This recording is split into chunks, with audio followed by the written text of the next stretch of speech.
Now this is what's called the Reblitz Book.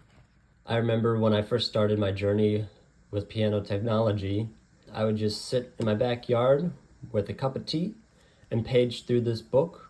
It was recommended to me by an old colleague before some of the other books came out. What I like about this book is that it's really simple to understand. There are plenty of diagrams, and it'll get you through the basics of piano technology when you're first starting out.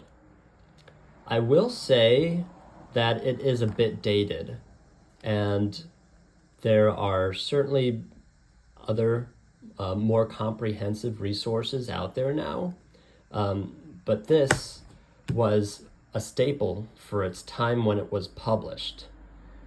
There are about 300 pages covering all the contents described by Reblitz.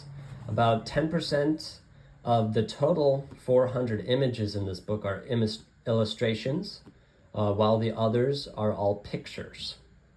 One of my favorite sections of this book is actually just the index. It familiarizes you with over 1,500 terms in the Reblitz book that will help you gain trust with the piano technicians that you meet in the field, just for knowing all of the nomenclature in this industry. Now, this is an old letter from Steinway himself. He commends Reblitz for the work that he did here, as there weren't many resources available like this during the time when it was published. And so this is actually Steinway's recommendation to give this a look all the way back then. The letter was written in 1976, so you can tell this book is just about 50 years old now.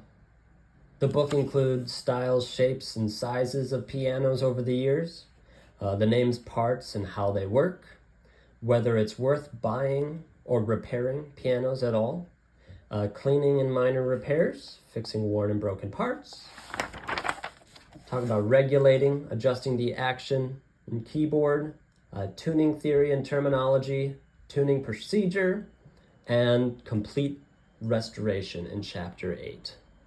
I recommend picking up a Reblitz book, but I would also keep in mind that there are better resources these days for learning about the piano industry than just this one. So don't only get this book, make sure that you have a few other piano books to help you learn more about pianos.